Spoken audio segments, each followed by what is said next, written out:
Hello दोस्तों, स्वागत है आप सभी का स्पीड अप एजुकेशन में। मैं हूं अभिषेक गौतम और हमारी 35वीं क्लास है। इससे पहले 34 क्लासेस हो चुकी हैं हिस्ट्री के अंदर। हिस्ट्री क्लासेस बाय पार्ट्स चल रही हैं, इसमें छोटे छोटे टॉपिक करके हम उनको डिवाइड करके उनको पढ़ रहे हैं, इसलिए क्लासेस ज़्यादा होती जा रही हैं। कुछ लोगों को थोड़ा सा बोरियत हो सकती है, लेकिन अगर आप कंटिन्यू देखते चलेंगे तो आपका बेसिक एक बार कंप्लीट हिस्ट्री का जो है वो कंप्लीट हो जाएगा, इसकी पूरी गारंटी है। इस सीरीज में हम बात कर रहे थे कि जब मुगल्स का प्रभुत्व खत्म हुआ उसके बाद भारत में जो छोटे छोटे राज्य हुए, इंडिपेंडेंट स्टेट जो बन के तैयार हुए, जो नई नई शक्तियाँ आई उभरी, उनके बारे में बात कर रहे थे। उनमें मैंने आपको बताया था कल की स्लाइड में कि कल जो है जो मैंने मतलब 5 जो शक्तियों के बारे में बताया था, उसमें आपकी एक तो दिल्ली थी, एक दिल्ली, अवध, मराठा, बंगाल का जो नवाब थे वो, और मैसूर। ये राज्य थे जो काफ़ी शक्तिशाली थे और काफ़ी प्रभुत्व वाले थे।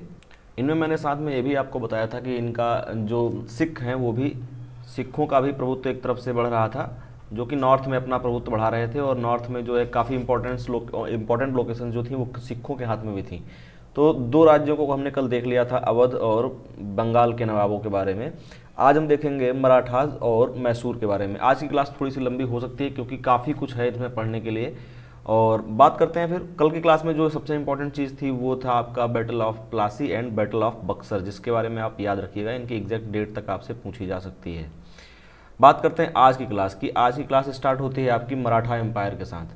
मराठा एम्पायर जो कि एक मतलब आपके मुगल सल्तनत जब कमज़ोर होने शुरू हो चुकी थी उसके बाद अगर बोला जाए तो सेंट्रल इंडिया बोल सकते हो आप इसको, या फिर बोल सकते हो पश्चिम में, जो पश्चिम का रीजन है वहाँ पर आप बोल सकते हो। पश्चिम का जो रीजन है वहाँ पर एक राज्य बन के एक राज्य नया उभरा जो जिसका नाम था मराठा एम्पायर, मराठा साम्राज्य बन के आगे आया। और ये काफ़ी शक्तिशाली साम्राज्य रहा, काफ़ी दिनों तक इसने शासन किया। फिर धीरे धीरे जब अंग्रेज़ों की सत्ता कुछ ज़्यादा ही बढ़ गई तो उसमें इनके भी जो पेशवा थे, लास्ट पेशवा नाना साहब, उनको एक तरीके से पेंशन देके उनको साइड में कर दिया गया था। ठीक है, अगर स्टार्टिंग की इसकी बात की जाए तो मराठा साम्राज्य की स्टार्टिंग हुई उस टाइम पर जब आपका लगभग कह सकते हो आप 17वीं शताब्दी के मध्य से, मतलब आपका 1666 से इसका स्टार्टिंग मान सकते हैं, जहाँ से काम करना स्टार्ट किया शिवाजी ने। अगर आप मराठा साम्राज्य के बारे में पढ़ेंगे तो शिवाजी सबसे मोस्ट इम्पॉर्टेंट व्यक्ति हैं मराठा साम्राज्य के। और पूरा इसीलिए अगर आप महाराष्ट्र में जाएंगे तो आपकी सबसे ज़्यादा जिनकी वैल्यू की जाती है तो वो शिवाजी महाराज हैं। शिवाजी महाराज की वैल्यू सबसे ज़्यादा की जाती है। इनको छत्रपति की इन्होंने उपाधि ली थी 1674 में इन्होंने छत्रपति की उपाधि ली थी, जब इन्होंने खुद को स्वतंत्र राजा और स्वतंत्र राज्य का राजा घोषित किया था। उससे पहले जो है छापामार नीति से ये लोग युद्ध किया करते थे, लेकिन खुद को एक तरीके से राजा घोषित नहीं किया था। ठीक है, तो बात करेंगे सबसे पहले शिवाजी के बारे में। शिवाजी के बारे में अगर बात करें तो सबसे पहले Shivaji Maharaj was the Pioneer. इसके बारे में मैंने आज की जो क्लास थी हमारी वोकैबुलरी वैल्यू, उसमें मैंने बताया था पायनियर का मतलब क्या होता है। पायनियर मतलब होता है किसी चीज़ की शुरुआत करने वाला, बिल्कुल अग्रसर व्यक्ति। Pioneer of Maratha powers, Maratha शक्तियों को आगे बढ़ाने में सबसे इंपॉर्टेंट जो नाम था वो था शिवाजी महाराज जी का। ही was the one of the strongest opponent of Aurangzeb and followed the gorilla war tactics. ये जो औरंगजेब था, औरंगजेब इनके टाइम इनका कंटेम्प्रेरी हुआ करता था, और बाद औरंगजेब इनके बाद डेथ हुई, इनकी डेथ पहले हो जाती है। औरंगजेब है 1707 में एक्सपायर होगा और ये आपके 1680 में एक्सपायर हो जाएंगे। ठीक है, वो अलग बात है, लेकिन ये जब तक जिंदा रहे तब तक औरंगजेब का शासन जो है पश्चिम भारत में, पश्चिम और साउथ कह सकते हो आप, मतलब वेस्ट और साउथ इंडिया में, मतलब जहाँ पर आपका महाराष्ट्र है, आपका गुजरात वाला एरिया है, नर्मदा के किनारे बेसिकली, वो जो एरिया है उसको इन्होंने कभी भी उस तरीके से औरंगजेब को उतनी आसानी से ना कभी जीतने दिया, ना कभी उतनी आसानी से वहाँ पर रूल करने दिया। तो औरंगजेब के टाइम पर भी इन्होंने जो है अपनी तरीके से पूरा अपना प्रभुत्व स्थापित करना शुरू कर दिया था। बात करें इनके पिताजी का नाम, डायरेक्टली पूछ ले जाते हैं क्वेश्चन ये, तो सीधे सीधे याद रखिएगा। इनके पिताजी थे शाहजी भोसले।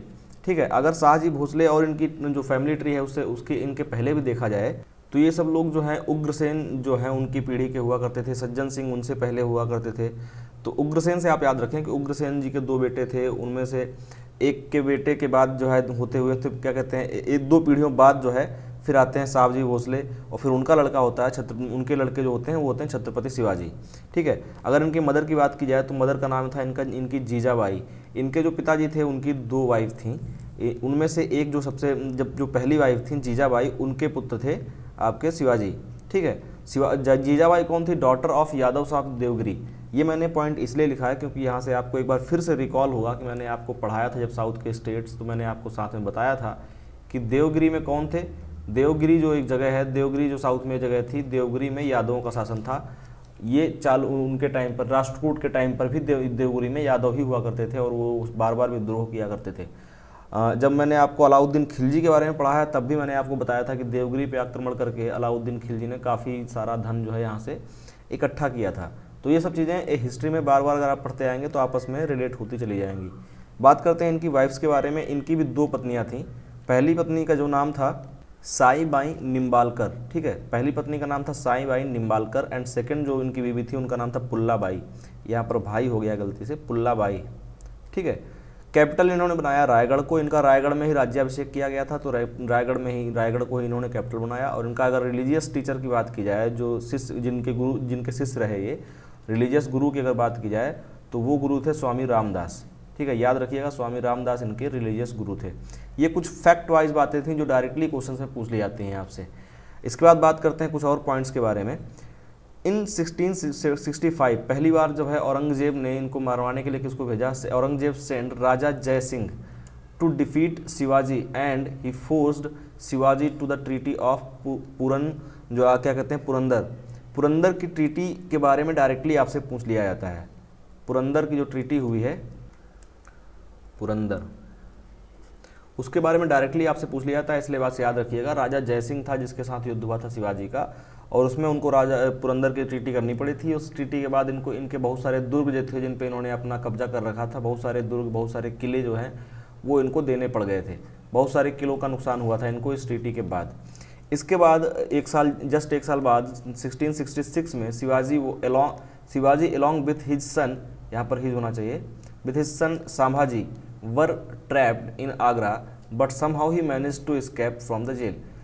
65 में इसने पहले तो भेजा किसको, मान सिंह को, पहले जय सिंह को, और 65 के जस्ट एक साल बाद इसने फिर से क्या किया, शिवाजी को कैद करवा लिया, क्योंकि ये नाक में दम कर रखे थे शिवाजी एक तरीके से औरंगजेब के शासनकाल में, उसको किसी भी तरीके से शासन करने नहीं दे रहे थे। इस वजह से औरंगजेब का सबसे बड़ा दुश्मन हो चुका था साउथ वेस्ट में, वो शिवाजी बन चुके थे उस टाइम पर। तो उसने क्या किया, शिवाजी को कैद करवाया, कहाँ पर, आगरा में कैद करवाया। और ऐसी बहुत सारी कहानियाँ हैं, आपने पुरानी जो बुकें हैं हमारी, जो क्लास नोट्स में हुआ करता था, 8th या 9th में रहा था शायद, वहाँ पर जब शिवाजी की जीवनी बताई जाती है तो उसमें बताया जाता है कि जब आगरा के किले में इनको कैद करा दिया गया तो वहाँ से ये भेष बदल कर निकले थे, ये स्त्री का भेष बदल के वहाँ से निकल आए थे, ठीक है। वो बात अलग है, शायद उस बुक में ये नहीं बताया गया था कि इनके साथ साथ इनके बेटे को भी कैद किया गया था, और ये अपने बेटे को टोकरी में रख के और ऐसे स्त्री का भेष बना के वहाँ से निकल आते। सामाजी जो महाराज जो हैं उस टाइम पर बहुत छोटे हुआ करते थे, बाद में आगे चल के जो ये राजा बनेंगे सामाजी, तो उस टाइम पर जो है बहुत छोटे हुआ करते थे जब इनको कैद किया गया था, ठीक है। नेक्स्ट पॉइंट की बात करें तो जब यहाँ पर गलत लिखा हुआ है, 1500 नहीं 1600 होगा। In 1674 Shivaji declared himself as a ruler and took the title of Chhatrapati. जब 1674 में इन्होंने खुद को रूलर घोषित किया, इनका राज्याभिषेक किया गया, इनका राज्याभिषेक हुआ, तो राज्याभिषेक के बाद जो है इन्होंने खुद को रूलर घोषित किया और टाइटल लिया कौन सा, छत्रपति, जो कि इनका पूरा नाम है छत्रपति शिवाजी महाराज, ठीक है। In the fort of Raigarh में इनका राज्याभिषेक हुआ, और रायगढ़ में राज्याभिषेक के बाद इन्होंने खुद को जो है राजा घोषित कर दिया वहाँ का। इस प्रकार से छत्रपति ने क्या किया, इन्होंने 10 he made Raigad as his capital. क्योंकि रायगढ़ के जो किला था वहाँ पर इनका राज्याभिषेक हुआ था, तो इन्होंने रायगढ़ को ही अपना जो है कैपिटल घोषित कर दिया। बाद में जो है मराठा साम्राज्य की कैपिटल धीरे धीरे चेंज हो गई, वो अलग बात है, लेकिन अगर आप शिवाजी की बात करेंगे तो रायगढ़ इनकी राजधानी हुआ करती थी, ठीक है, रायगढ़ इनकी राजधानी थी। और इनके राज्याभिषेक का अगर सन आपको बताता हूँ मैं, 1674, ये है आपका एग्जैक्टली वो टाइम जब इन्होंने राज्याभिषेक करवाया था अपना। 1666 में इनको आगरा में कैद किया गया, जहाँ से निकल आए, और 1665 में, इससे पहले 1665 में इनको जो है संधि करनी पड़ गई थी पुरंदर की, ठीक है, पुरंदर की संधि करनी पड़ गई थी राजा जयसिंह के साथ, जो कि भेजा गया था किसके द्वारा, औरंगजेब के द्वारा। तो ये कुछ बातें यहाँ तक जो हो गई जो हमको जाननी थी शिवाजी के बारे में। कुछ और चीज़ें हैं जो इन्होंने की थी, बहुत सारे काम इन्होंने किए हैं, इसलिए इनकी जो लिस्ट है कामों की वो थोड़ी सी ज़्यादा है। He established a independent Hindu state, पहली बार जो है उस टाइम पर भारत में हिंदू स्टेट जो है एक तरीके से इंडिपेंडेंट हिंदू स्टेट स्टेबल करने का काम किसने किया? वो काम किया शिवाजी ने, ठीक है। Also invented a new technique of war that is called as guerrilla war. Guerrilla war की नई टेक्निक इन्होंने स्टेबल की। गुरिल्ला वार की टेक्निक होती क्या थी एग्जैक्टली? इसमें ये सामने वाले पे डायरेक्टली वॉर नहीं किया करते थे। जैसे मान लीजिए इनका कोई भी ये था कि सामने से वॉर डिक्लेयर करके वॉर नहीं किया करते थे, छिप के वार करना होता था और रैंडम वॉर करना होता था। जैसे मान लीजिए कोई पहाड़ी है, यहाँ से कोई सेना पार कर रही है, तो ये लोगों का ऐसा नहीं था कि सामने से आके पूरा बराबर से मतलब युद्ध की तरह लड़ाई करेंगे, ऐसा नहीं। 4 टुकड़ियाँ इधर से भेज दी, 4 टुकड़ियाँ इधर से भेज दी, इस तरीके के वॉर करते थे। रैंडम अटैक किया करते थे लोगों पर और बहुत स्पीडी अटैक हुआ करता था, ठीक है। अगर आपने मूवी देखी है तो उसमें भी जो बाजीराव मस्तानी जो मूवी थी उसके अंदर भी बोलता है, मेरी रफ्तार ही मेरी पहचान है, बोलता नहीं है? तो वो रफ्तार जो थी उसी गोरिल्ला वार को बाद में आगे चल के बाजीराव जो फर्स्ट था, बाजीराव प्रथम, उसने अपनाया था इसी गोरिल्ला वार को। तो इन्होंने गोरिल्ला वार की जो टैक्टिक थी, जो युद्ध की नीति थी, वो इन्होंने अपनाई थी। क्योंकि इन्होंने क्या किया था, जो नॉर्मल कॉमन लोग थे, ठीक है, नॉर्मल कॉमन लोग थे, उनमें जोश भर के उनकी सेना बनाई थी। बिल्कुल कॉमन पीपल, हमारी और आपकी तरह जो लोग रह रहे थे, उनके दबी कुचली जनता, जो जिसको बोलते हो आप दबी कुचली जनता, उस जनता में से लोगों को इन्होंने उठ खड़ा किया था और उनको उनसे मिलकर इन्होंने सेना बनाई थी। तो इनके पास बहुत ज़्यादा सेना में बहुत ज़्यादा लोग नहीं थे और बहुत ज़्यादा आर्टिलरीज नहीं थी, ये कह लीजिए कि उतनी सुविधाएं इनके पास नहीं थी जितनी कि एक राजा के पास होती हैं। तो उन सब से बनाई गई एक ऐसी सेना थी, इसी वजह से ये लोग गोरिल्ला वार की टैक्टिक अपनाते थे और जो कि इनको फ़ायदेमंद भी साबित होती थी, ठीक है। नेक्स्ट पॉइंट की बात करें तो 2 काम हो गए इनके। पहला तो हिंदू राज्य स्टेबल करने का, दूसरा गोरिल्ला वार का जो एक नया वॉर करने की टैक्टिक है वो इन्होंने मतलब इन्वेंट की थी। इसके अलावा ही फाउंडेड यहाँ पर होना चाहिए, he founded the base of Maratha empire in 1674। यहाँ पर 16 होना चाहिए था, 1674। 1674 में जब इनका राज्याभिषेक हुआ, तब आप कह सकते हो कि 1674 में इन्होंने मराठा साम्राज्य की नींव रखी थी एक तरीके से, ठीक है। बेस जो था वो मराठा साम्राज्य का इन्होंने बना के दे दिया था।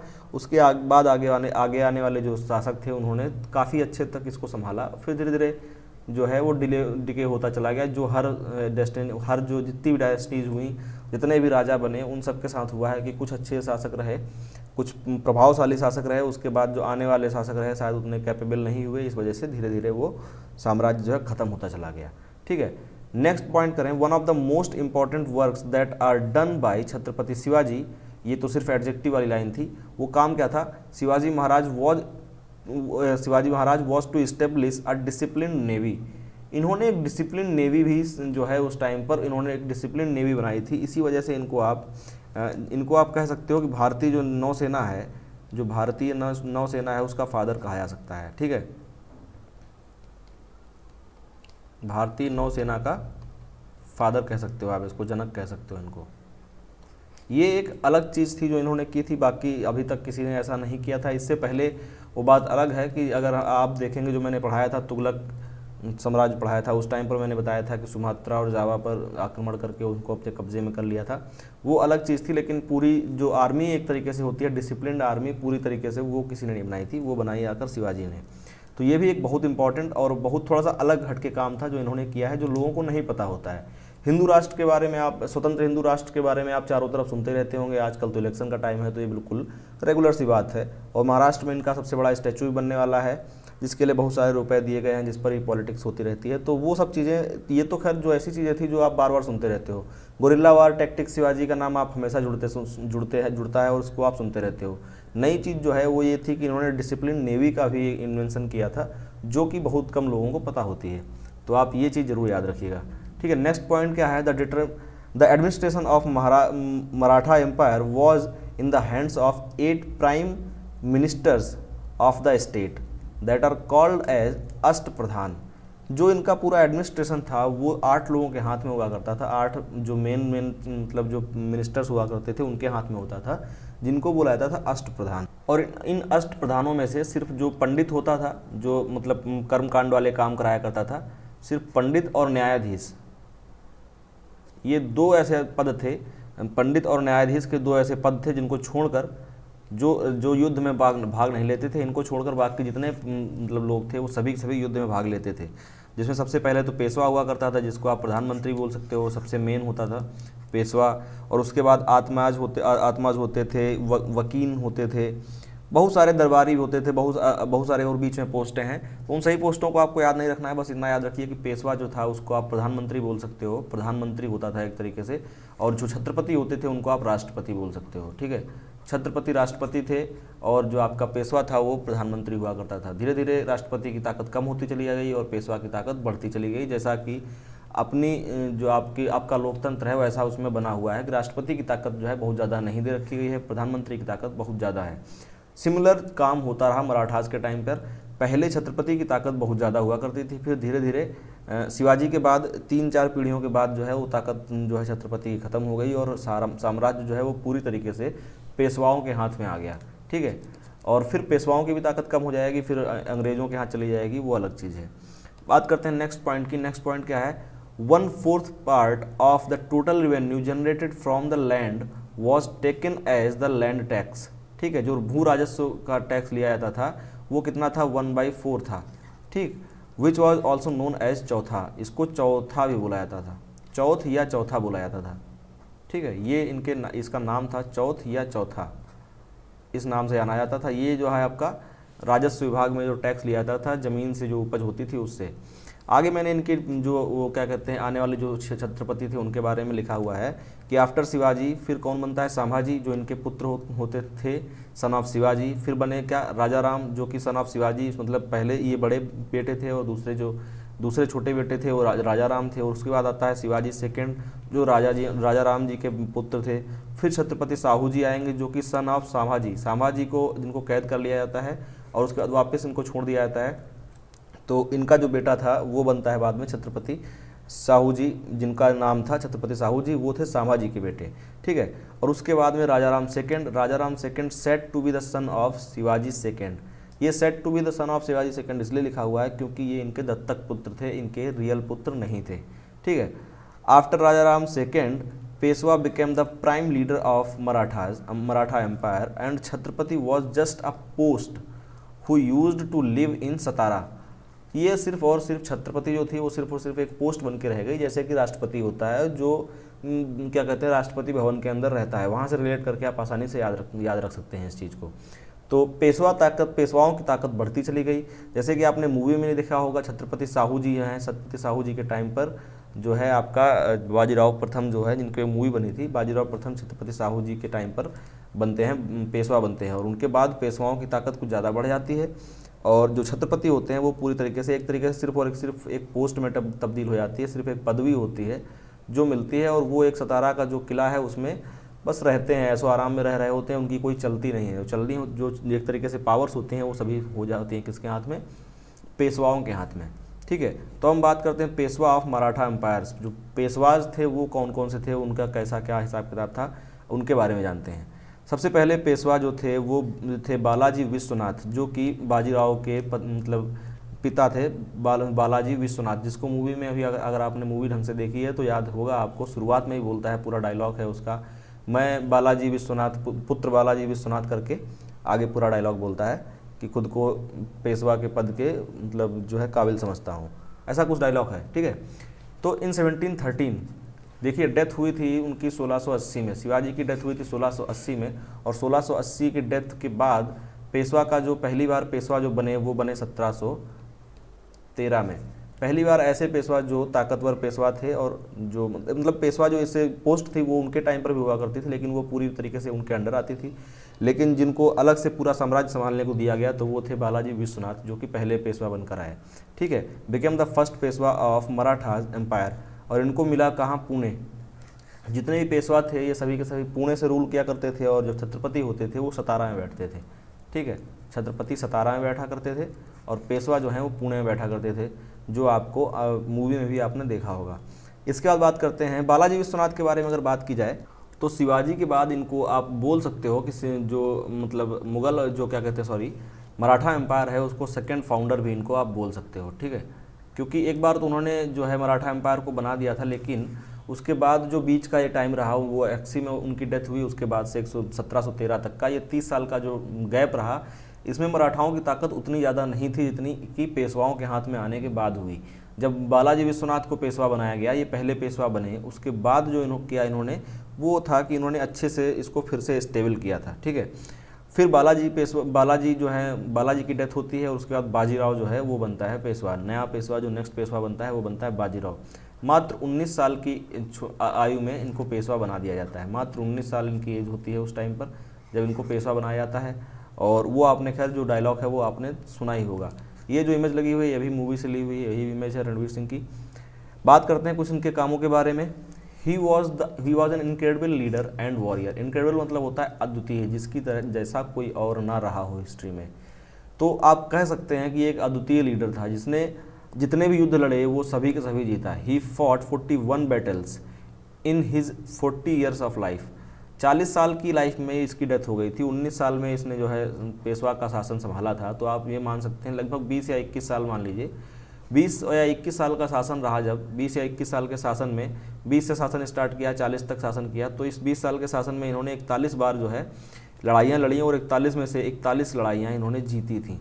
अजेय रहने वाला, भारतीय इतिहास में अजेय रहने वाला अकेला व्यक्ति है जिसको कोई हरा नहीं पाया। अजेय का मतलब इनविंसिबल रहने वाला, अ सिंगल हैंडली पर्सन है जो इनविंसिबल रहा। शिवाजी को भी कहीं ना कहीं हार झेलनी पड़ गई थी, जिसकी वजह से जो है उनको पुरंदर की संधि करनी पड़ गई थी। और उनके टाइम पर सेना इतनी सुसंगठित नहीं थी जितनी कि इनके टाइम पर थी, बालाजी के टाइम पर थी। क्योंकि बालाजी के टाइम आते आते मराठाओं की ताकत भी बढ़ चुकी थी, मराठाओं के पास रुपया भी था, मराठाओं के पास सेना भी थी, सब कुछ था, पूरी तरीके से पूरी सेना और रुपया सब कुछ व्यवस्थित ढंग से था।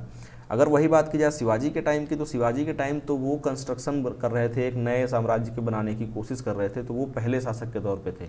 और शुरुआत से मैं आपको पढ़ाता चला रहा हूँ कि किसी भी डायनेस्टी का जो फर्स्ट बंदा होता है, जो स्टेबल करता है उसको, वो सबसे पावरफुल तरीके से शासन नहीं कर पाता है। भले ही वो सबसे पावरफुल व्यक्ति हो सकता है, लेकिन वो शासन नहीं कर पाता है। उसके दो रीज़न होते हैं, क्योंकि आप नई डायनेस्टी बनती है तो उसके पास उतना ज़्यादा स्टेबिलिटी नहीं होती है और उतने इकोनॉमिकली वो मजबूत नहीं होते हैं। ठीक है, तो इन्होंने 41 बैटल्स लड़ी, जिसमें 40 से जीते पूरी अपनी लाइफ के टाइम पर। पूरी मतलब जितनी बैटल लड़े उतनी सभी के सभी जीते। आफ्टर शिवाजी हु ही यहाँ पर होना चाहिए, he was the first best lead he was the best leader who leaded his army. यहाँ पर थोड़ा सा प्रिंटिंग मिस्टेक ज़्यादा है।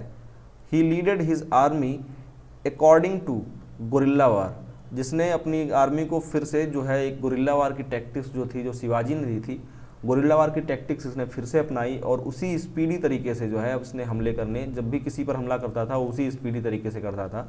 बहुत बार तो ऐसा होता था कि जो बाजीराव है वो सामने वाले व्यक्ति को सिर्फ और सिर्फ मतलब एक तरीके से कह सकते हो बेफूल करके, उसको पागल बना के, उसको बेवकूफ़ बना के ही बहुत सारे जो युद्ध हैं या संधियां हैं वो कर लिया करता था। ठीक है, नेक्स्ट पॉइंट अगर बात की जाए, he saved the state of Bundelkhand at the time of Chhatrasal. Movie की अगर बात करें आप, तो मूवी में तो दिखाया गया है कि जो व्यक्ति जो लड़की इनसे मतलब सहायता मांगने आती है वो छत्रसाल की खुद की बेटी होती है। लेकिन हिस्ट्री में अलग अलग चीज़ें लिखी मिलती हैं। कहीं कहीं आपको सिर्फ ये मिलेगा कि वो एक मुस्लिम नर्तकी थी जो मतलब नृत्य करने वाली थी, जिसको जब ये बुंदेलखंड गए, जब इन्होंने बुंदेलखंड को सेव किया, बुंदेलखंड गए, तो उनके सामने मतलब ऐसे नृत्य करने के लिए सिर्फ पेश किया गया था। वहाँ इनकी जो है जो भी मोहब्बत होती है, अब मूवी में वो अलग तरीके से दिखाया गया है। इसमें मैं ज़्यादा कुछ बोलना नहीं चाहूँगा, ना इस पर इतने ज़्यादा क्वेश्चंस आते हैं। आप क्वेश्चंस के हिसाब से पढ़िए तो ज़्यादा बेटर रहेगा। तो ये तो बस इतना था कि जो मस्तानी थी वो एक नर्तकी थी जो नाचती थी, और हाँ वो मुस्लिम थी, इतना पक्का था। ठीक है, इसके बाद बात करते हैं नेक्स्ट पॉइंट की कि वो 1740 में, जैसे कि आपको पता है कि मैंने आपको पहले ही बताया था, 1720 से लेकर 1740 तक इन्होंने शासन किया, और जब तक इनकी डेथ नहीं हुई तब तक इन्होंने शासन किया। इन 1740 he died at the bank of Narmada river, जो कि आपके मूवी में देखा होगा। अगर आप तो वहाँ से रिलेट करते करते कुछ चीज़ें याद कर सकते हैं, जो नहीं हैं जो अलग हैं वो मैंने आपको एक्सप्लेन कर दी। जो उसमें दिखाते हैं कि वो नदी के अंदर कूद के तलवार चला रहा होता है, तो उससे आप याद कर सकते हो कि नर्मदा नदी के बैंक पर, नर्मदा नदी के किनारे जो है इनकी डेथ हो गई थी। ठीक है, अब हम बात करते हैं कुछ कि आफ्टर बाजीराव क्या हुआ। अगर बाजीराव के बाद में बात की जाए तो टोटल पेशवास की अगर संख्या देखी जाए तो ओवरऑल 9 पेशवा रहे जिन्होंने शासन किया। सबसे पहले तो बालाजी थे, सबसे पहले हो गए आपके बालाजी, सेकंड जो है वो हो गया बाजीराव, और सिर्फ इन्हीं दो के बारे में हम पढ़ेंगे। उसके बाद कोई पढ़ने वाले उतने ज़्यादा, जिन्होंने उतना ज़्यादा काम नहीं किया है जिनको हम बहुत ज़्यादा पढ़ें। ठीक है, बाजीराव के बाद क्या होता है, बालाजी बाजीराव सन ऑफ बाजीराव जो है फिर से बनेगा, शासक बनेगा। उसके बाद माधवराव शासक बनेंगे, जो कि बालाजी बाजीराव के पुत्र होते हैं। ठीक है, बाजीराव के पोते होंगे। ठीक, उसी तरीके से फैमिली से चलता आएगा कंटिन्यू ये, फिर नारायण राव तक आएगा और उसके बाद जो है माधव नारायण राव आएंगे जो कि सन हो जाएगा किसका, नारायण राव का। और उसके बाद जो है फिर यहाँ पर थोड़ा सा वो होता है कि जैसे जो बाजीराव थे उनके 2 बेटे थे, ठीक है। सबसे पहला तो आपका यही हो जाएगा बालाजी बाजीराव, और दूसरा जो था वो था रघुनाथ, ठीक है, रघुनाथ बाजीराव। तो रघुनाथ बाजीराव जो था उसको सत्ता नहीं मिली थी बालाजी बाजीराव को। फिर जो सत्ता चलती आ रही थी वो कंटिन्यू इन्हीं के उसमें चलती आ रही थी, इनके बेटे, फिर उसके बाद इनके बेटे, फिर इनके बाद इसके बेटे। तब तक ये जिंदा था रघुनाथ, और रघुनाथ ने जो है डेथ करवा दी थी माधव नारायण राव की, ठीक है। माधव नारायण राव की डेथ करवाई थी इन्होंने, और उसके बाद इनका बेटा बैठा, वो बहुत ज़्यादा दिनों तक शासन नहीं कर पाया, पॉलिटिकल जो है इंटरनल पॉलिटिक्स चल रही थी वहाँ पर, और उसकी वजह से फिर जो है बाजीराव सेकंड जो है, बाजीराव सेकंड जो कि सन किसका था, रघुनाथ सेकंड का, रघुनाथ राव का मतलब बेटा था, जिसको अगर वैसे देखा जाए तो इनको राघोबा बोला जाता है, राघोबा भी बोला जाता है। ये जो है आपके बालाजी जो थे उनके 2 बेटों में से एक थे, ठीक है।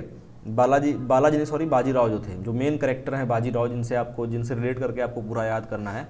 तो इन बाजीराव के जो 2 बेटे थे उनमें से दूसरे थे आपके रघुनाथ, ठीक है। पहला जो था बालाजी वो तो शासक बन गया, फिर उसका बेटा शासक बन गया, फिर उसका बेटा शासक बन गया, फिर उसका बेटा शासक बन गया। तो इस तरीके से चलता आ रहा था, ये 3 पीढ़ियां हो गई थी। तब इसने जो है बीच वाले की इसकी डेथ करवा दी, और इसके बेटे के जस्ट बाद जो है फिर इसका बेटा जो शासन पे बैठ जाएगा। तो ये तो कुछ फैमिली ट्री था जिसमें आपको थोड़ा बहुत याद करना है। इनके जो लास्ट पेशवा थे उनके बारे में क्वेश्चन पूछ लिया जाता है, वो थे नाना साहेब, ठीक है। लास्ट पेशवा नाना साहब थे, जिनको पेंशन देके कानपुर के बिठूर में शिफ्ट कर देते हैं अंग्रेज। आपको अगर याद हो, कानपुर के बिठूर में शिफ्ट किए जाते हैं अंग्रेजों के द्वारा नाना साहब। और नाना साहब किसकी देख रेख करते हैं, नाना साहब से एक नाम, बहुत बड़ा नाम जुड़ा हुआ है, नाना साहब के साथ नाम जुड़ा हुआ है किसका, जो है झांसी की रानी, जिनका नाम बचपन का अगर देखा जाए तो वो था मणिकर्णिका। अभी मूवी आई है मणिकर्णिका पर, मणिकर्णिका इनका बचपन का नाम हुआ करता था, जो किसके साथ रहती थी, नाना साहब के साथ रहती थी, कानपुर के पास जो बिठूर जगह है वहाँ पर, ठीक है। बात करते हैं नेक्स्ट पॉइंट की, तो there were 3 Anglo Maratha wars, 3 Anglo Maratha wars हुए थे, और 4 जो है एंग्लो मैसूर वार हुए थे, ठीक है। ये आप संख्या इनसे ज़्यादा पूछी जाएगी, और बहुत ज़्यादा इनसे आगे डीप में हो सकता है ना पूछा जाए। तो 4 हुए थे, 4 मैसूर वार हुए थे, और 3 जो है एंग्लो मराठा वार हुए थे, ठीक है। फर्स्ट जो वॉर था वो फॉट बाय हुआ था, किसके द्वारा लड़ा गया था, वो लड़ा गया था माधव राव के द्वारा। एंड लास्ट 2 जो हैं वो लड़े गए थे बाजीराव सेकंड के द्वारा। बाजीराव सेकंड जो कि आपका पुत्र था किसका, रघुनाथ का, जो मतलब बाजीराव के पुत्र बालाजी की फैमिली ट्री से नहीं था, वो जो दूसरा उनका बेटा था रघुनाथ, उसका बेटा था बाजीराव सेकंड, ठीक है। तो बाजीराव सेकंड के टाइम पर 2 लड़े गए थे। इसके बाद अगर देखा जाए तो यहाँ पर कुछ एक और लिखी हुई है, अदर ब्रांचेज ऑफ मराठाज में कुछ और भी ब्रांचेज थी जो जिनके बारे में बहुत ज़्यादा पढ़ना जरूरी नहीं है, लेकिन आप एटलीस्ट ये याद रखें कि कहाँ पर कौन था। सबसे पहले हैं होलकर ऑफ इंदौर, ये आप आसानी से याद कर सकते हैं। इंदौर का जो स्टेडियम है जहाँ पर मैच होते हैं, क्रिकेट मैच वगैरह हुआ करता है, तो उस स्टेडियम का नाम है होलकर क्रिकेट स्टेडियम, ठीक है। वहाँ से आप इनको आसानी से याद रख सकते हैं। एक और फेमस पर्सनालिटी है अहिल्याबाई होलकर, उनसे भी आप इनको याद कर सकते हैं। तो होलकर्स जो थे वो थे इंदौर के अंदर। भोसले जो थे वो थे नागपुर में, नागपुर के भोसले ऑफ नागपुर। गायकवाड़ ऑफ बड़ौदा जो गुजरात के अंदर है वहाँ पर गायकवाड़ थे। और इसके बाद सिंधिया ऑफ ग्वालियर, ये तो खैर ज़्यादा फेमस भी हैं काफ़ी हद तक, क्योंकि कांग्रेस के बहुत बड़े नेता हैं जो इस फैमिली से बिलोंग करते हैं। तो ग्वालियर के सिंधिया थे, बड़ौदा के गायकवाड़ थे, और नागपुर के भोसले थे, और इंदौर के होलकर थे। ये 5 जो इनकी 4 ब्रांचें हैं, इसके अलावा ये भी आपको याद रखनी है।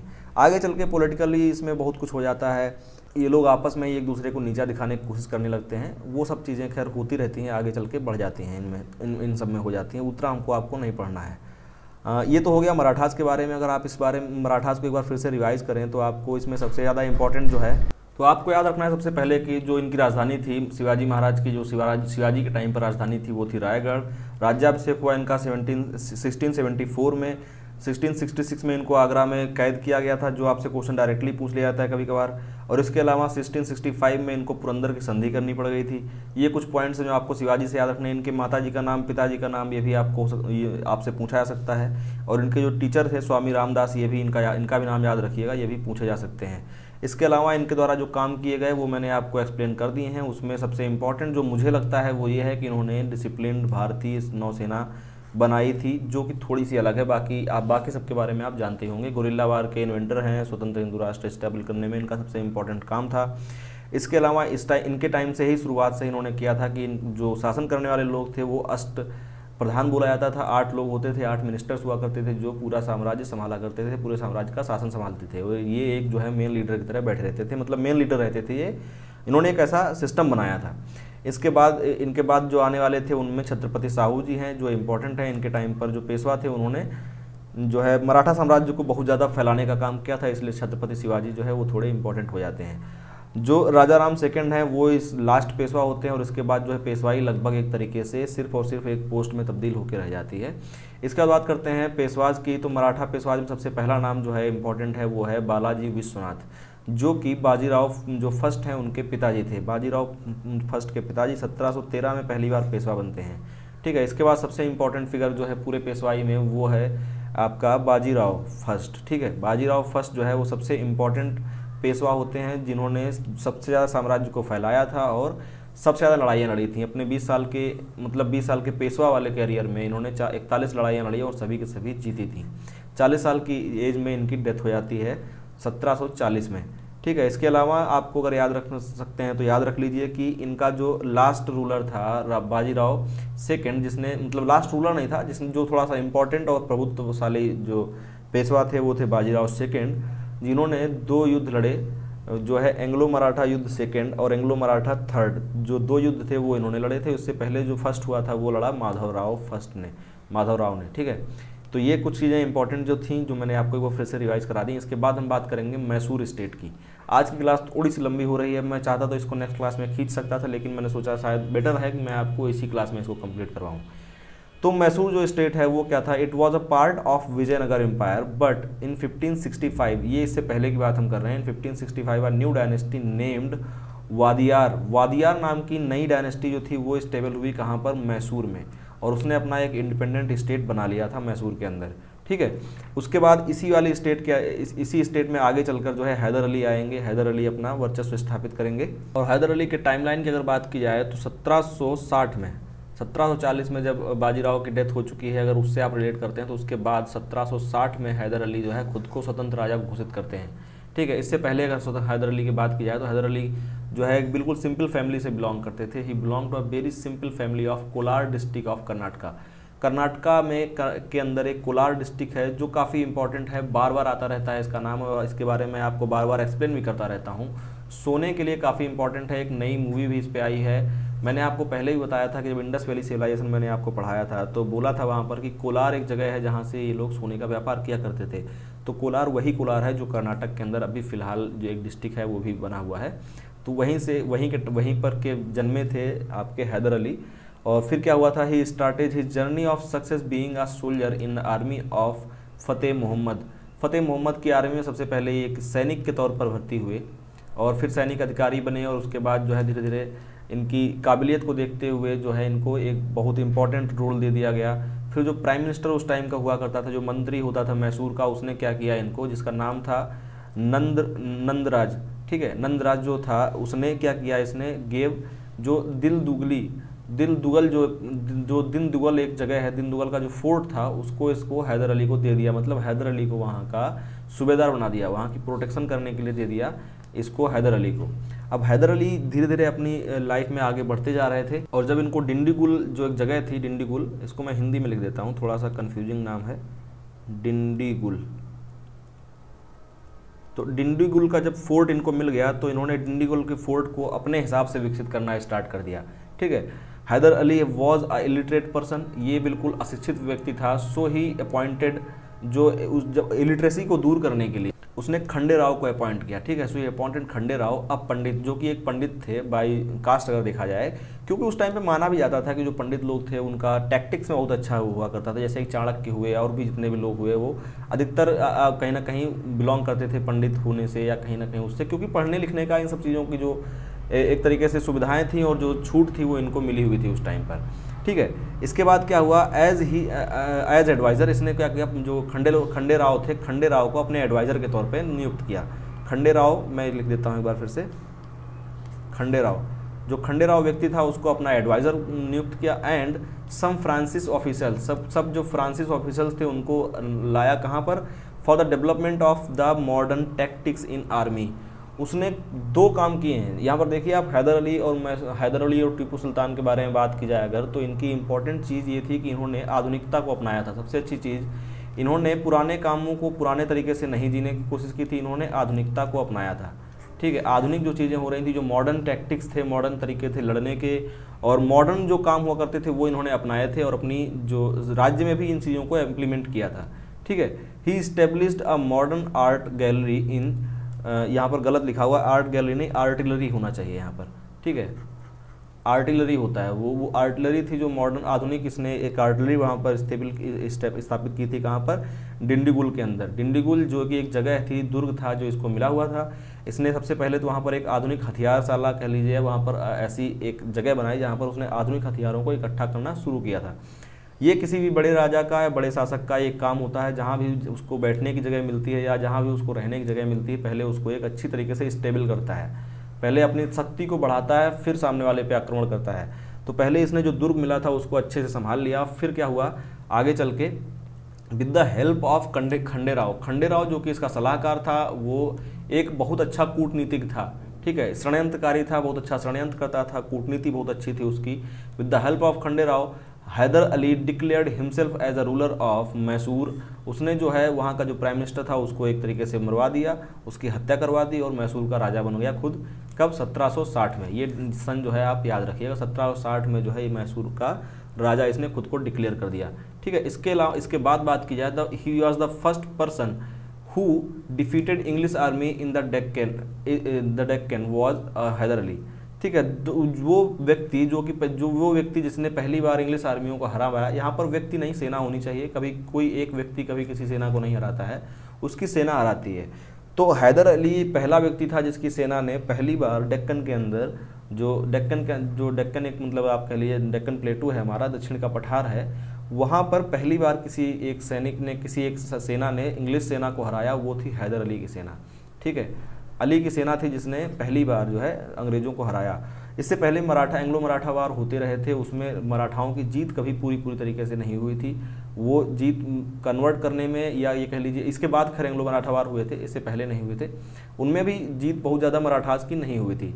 अगर बात करें आप एंग्लो मैसूर वार की, तो इसमें जो है पहला युद्ध भी जीता गया, सेकंड युद्ध भी जीता गया। सेकंड युद्ध में जो है इसकी डेथ हो जाती है, हैदर अली की डेथ हो जाएगी। उसके बाद जो है वो मतलब जो राज्य है वो चला जाएगा टीपू सुल्तान के हाथ में। ठीक है, नेक्स्ट पॉइंट की बात करते हैं। Hyder Ali transferred his capital from Mysore to Srirangapattam. अगर आप साउथ के मुस्लिम रूलर्स में से बात करेंगे आप, तो वहाँ पर आपको निज़ाम मिलते हैं, हैदराबाद के निज़ाम मिलेंगे, कर्नाटका में भी जो है साउदुल्ला खां था उस टाइम पर।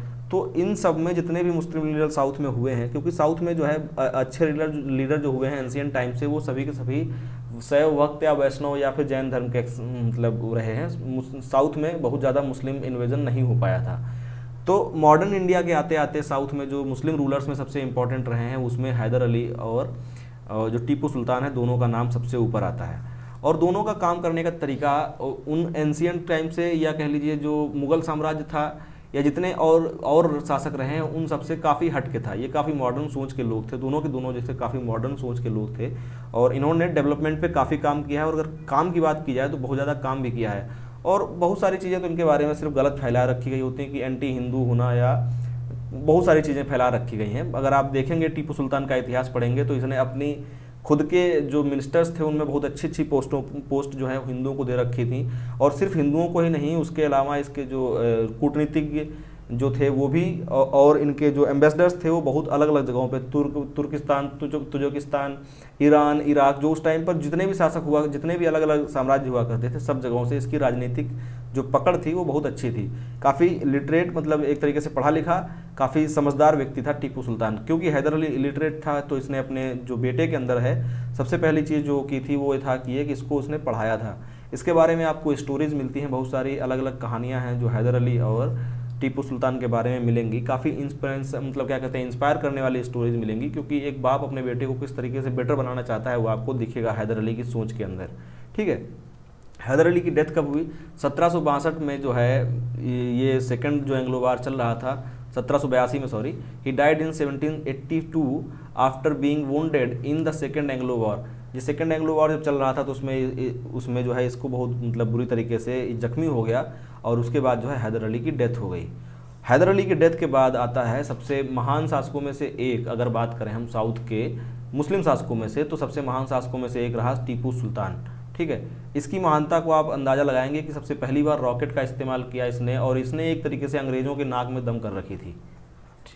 एंग्लो मैसूर वार अंग्रेज़ों के सबसे one of the toughest war में से एक थे, जो एंग्लो मैसूर वार हुए हैं 4 सालों तक। जब तक हैदर अली और टीपू सुल्तान जिंदा रहे, अंग्रेज़ों ने कभी सुकून से जो है मैसूर के राज्य के अंदर अपना शासन नहीं कर पाए।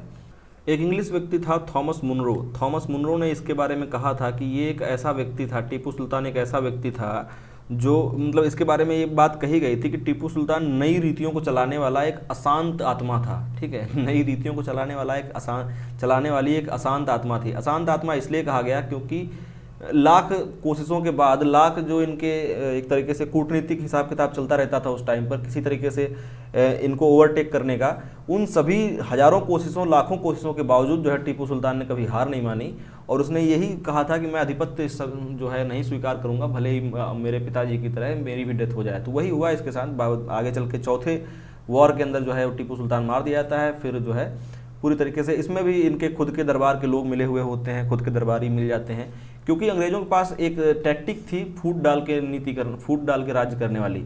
ये आपस में ही लड़ा दिया करते थे। अगर उसी चीज़ का देखा जाए तो एंग्लो मराठा वार को अगर आप डीपली पढ़ेंगे तो उसमें आपको ये भी दिखेगा कि, सॉरी, एंग्लो मैसूर वार को अगर आप डीपली पढ़ेंगे तो उसमें आप ये भी देखेंगे कि एक टाइम पर मराठों ने अंग्रेज़ों का साथ दिया था। ठीक है, एक टाइम मराठों ने भी जो अंग्रेजी सेना थी उसके साथ देकर जो है टीपू सुल्तान के खिलाफ लड़े थे, क्योंकि टीपू सुल्तान बहुत तगड़ा अपोनेंट था, और अंग्रेज़ों को चाहिए था कि जो भारत की ही सेनाएं हैं, अलग अलग राज्यों की सेनाएं हैं, उनको कुछ ना कुछ लुभावने वादे करके, उनको कुछ प्रलोभन देके आपस में लड़ाया जाए। तो वो काम अंग्रेजों ने कंटिन्यू रखा था, और उसी काम के चलते जो है टीपू सुल्तान की आगे चल के डेथ हुई थी। अगर टीपू सुल्तान पे बहुत सारी सीरीज़ भी बनी है जो आप देख सकते हैं इसके बारे में कुछ जानकारियाँ और इकट्ठा करने के लिए। बात करते हैं टीपू सुल्तान की। After death of Hyder Ali in the second Anglo Mysore war, his son Tipu Sultan become the ruler of Mysore.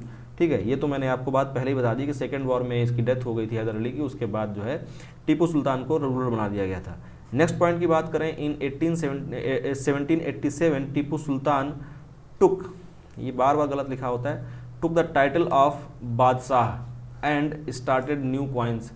जब इसने 1787 के अंदर इसने खुद को बादशाह घोषित किया तो इसने जो है नए कॉइन्स की घोषणा की थी, नए कॉइन्स शुरुआत किए थे।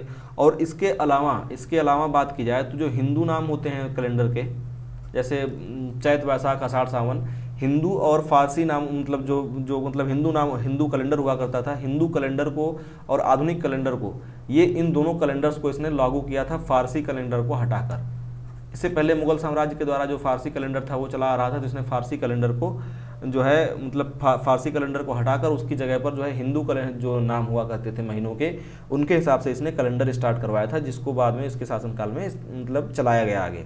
ठीक है, इसके अलावा भी बहुत सारे काम इसने किए थे, वो आगे चल के आगे आने वाली स्लाइड्स में हम देखते रहेंगे।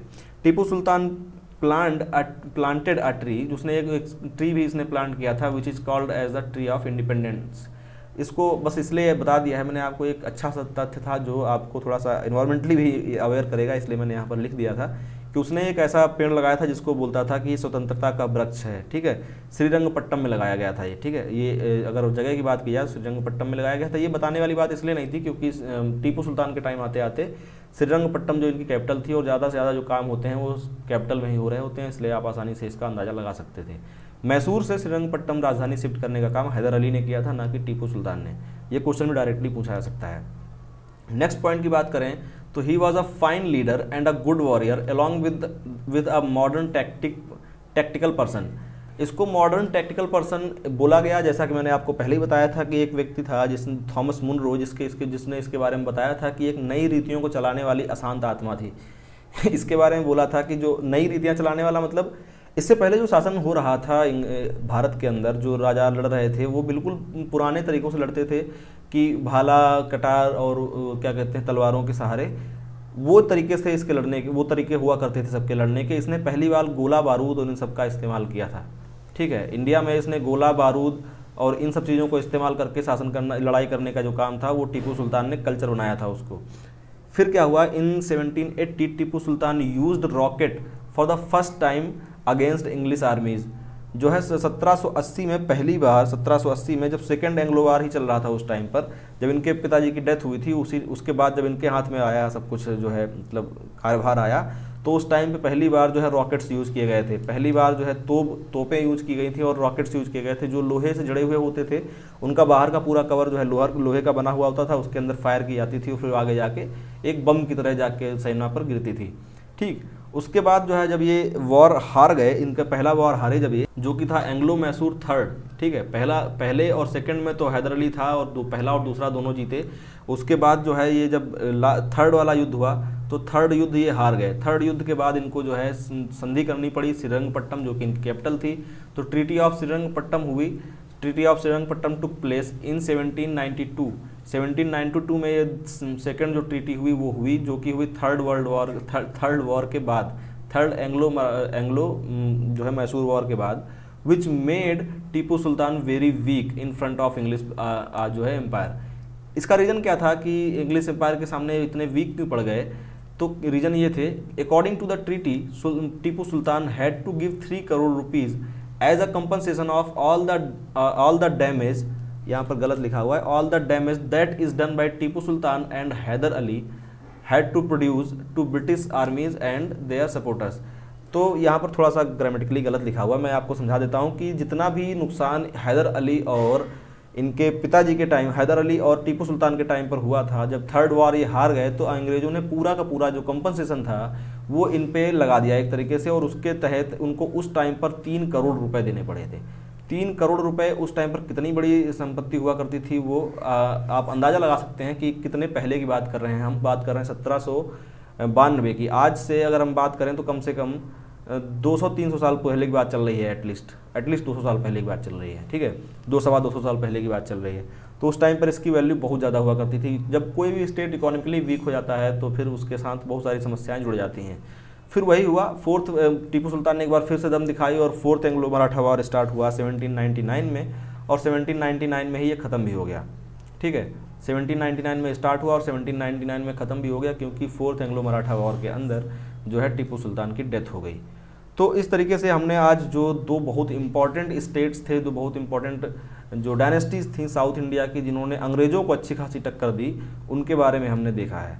यहाँ पर आपको अगर मैसूर वारज के बारे में बात करें तो वहाँ पर आपको हैदर अली नाम याद रखना है सबसे पहला, जिसने जो है मैसूर राज्य में मतलब सबसे पहली बार जो किसी ने अंग्रेज़ों को हराया तो वो था टीपू सुल्तान, जो कि कोलार डिस्ट्रिक्ट से बिलोंग करता था। ठीक है, इसके साथ इसका जो सलाहकार था वो था खंडे राव। ठीक, यहाँ पर लिखा हुआ ये है खंडे राव इसका सलाहकार था, जिसको पहली बार डिंडीगुल जो दुर्ग था उसको सबसे पहली बार डिंडीगुल दुर्ग मिला था, जहाँ से इसने अपनी पावर को धीरे धीरे बढ़ाना स्टार्ट किया था और आगे चल के जो है बहुत पावरफुल शक्तिशाली बन गया था। इसके बाद टीपू सुल्तान आया। टीपू सुल्तान के बारे में बहुत सारी चीज़ें हैं जो आपको याद रखनी पड़ेंगी, जिसमें सबसे पहली तो ये है कि सेकेंड एंग्लो मराठा वॉर के एंग्लो मैसूर वॉर के अंदर इसने जो है पहली बार रॉकेट्स का यूज़ किया, पहली बार गोले बारूदों का यूज़ किया। उसके अलावा अगर बात करें तो इसने एक जो हिंदू मुस्लिम का गैप था वो भी काफ़ी हद तक कम किया था। इसने फारसी कैलेंडर को हटाकर जो है हिंदू कैलेंडर को इस्तेमाल करने को इजाज़त दी थी, और हिंदू कैलेंडर के साथ साथ आधुनिक जो कैलेंडर है उसको भी इस्तेमाल किया था। ठीक है, इन दोनों कैलेंडर्स का इस्तेमाल किया था। और इसके अलावा अगर नेक्स्ट स्लाइड में बात करें तो इसमें आपको याद रखना है कि जब थर्ड वॉर हार गया था तो उसके बाद इसको 3 करोड़ रुपये देने पड़ गए थे। इनको 3 करोड़ रुपये देने हुए थे, किसको? अंग्रेजों को देने पड़े थे as a compensation of all the wars that has been given, मतलब took between English and Mysore. तो ये सब कुछ जितना भी हर्जाना था वो पूरा भुगतना पड़ा लास्ट में जाकर टीपू सुल्तान का। अब हम बात करते हैं आज की क्विज के बारे में। जो कल की क्विज थी उसके क्वेश्चंस के आंसर पहले बता देता हूं मैं आपको। सबसे पहला क्वेश्चन जो मैंने आपसे पूछा था यहाँ पर वो था कि बिरसा मुंडा जो हैं जो मतलब अगर बात की जाए आदिवासी स्वतंत्रता सेनानियों में से तो उनमें से एक हैं, तो बिरसा मुंडा का स्टेट कौन सा था? तो बिरसा मुंडा का स्टेट था झारखंड। और आज की क्लास थोड़ी सी लेट हो रही है, मैं जल्दी इनको निपटाता हूँ। नेक्स्ट जो क्वेश्चन मैंने पूछा था आपसे 1857 का जो रिवोल्ट हुआ था उस टाइम पर गवर्नर जनरल कौन था इंडिया का? तो वो था चार्ल्स कैनिंग। ठीक है, चार्ल्स कैनिंग उस टाइम पर गवर्नर जनरल हुआ करता था इंडिया का। और नेक्स्ट क्वेश्चन जो था कि 1857 की क्रांति में इलाहाबाद जो है जगह है, इलाहाबाद से कौन लड़ा था? कौन सा ऐसा वॉरियर था जो इलाहाबाद से लड़ रहा था? तो इस रिवोल्ट में इलाहाबाद से लड़ने वाले जो थे वो थे मौलवी लियाकत अली। ठीक है, लियाकत अली जो है उस टाइम पर ये लड़ रहे थे इलाहाबाद से। नेक्स्ट क्वेश्चन मैंने पूछा था आपसे कि आर्य समाज की स्थापना किसने की थी? तो आर्य समाज की स्थापना दयानंद सरस्वती ने की थी। ठीक है, आप सभी लोग जो क्विज मैं पूछता रहता हूँ उन सबके आंसर्स करते रहिए, उनसे आपको कॉन्फिडेंस मिलेगा और उससे आपको फ़ायदा भी होता रहेगा आगे चल के अगर आप कंटिन्यू करते रहेंगे तो आपको बहुत फ़ायदा होगा। बात करते हैं आज के क्वेश्चंस की। तो आज के क्वेश्चन है, पहले तो आपको बताना है शाहजहाँ के बचपन का नाम क्या था। नेक्स्ट है दारा सिकोह ने कौन कौन से काम किए थे, उनको आप डिस्क्राइब करके लिख सकते हैं अगर तो आप लिख के बताइए, मैंने आपको बहुत अच्छे से एक्सप्लेन किया हुआ है। और नेक्स्ट और लास्ट क्वेश्चन जो है वो है औरंगजेब के बारे में कि औरंगजेब किस नाम के साथ जो है शासन पर गद्दी पर बैठा था। ठीक है, जब शासन करने बैठा तो इसने अपना नाम क्या रखा था। ठीक, तो ये 3 क्वेश्चन है आज की कुछ के। मिलता हूँ मैं आपको नेक्स्ट क्लास में। अगर आपको कंटेंट पसंद आता है तो लाइक करिए ज़्यादा से ज़्यादा। अगर कोई भी चीज़ है जो आपको बतानी है, जो आपको सजेशन देना है, तो आप कमेंट बॉक्स में कमेंट कर सकते हैं। चैनल पे नए हैं, वीडियो पहली बार देख रहे हैं तो आप सब्सक्राइब करिए और बेल आइकन को जरूर हिट करिए ताकि आपको सभी जो लेक्चर्स हैं वो टाइम पर प्रोवाइड होते रहें, टाइम पर मिलते रहें। मैं मिलता हूँ आपको नेक्स्ट लेक्चर में, तब तक के लिए बाय बाय, जय हिंद।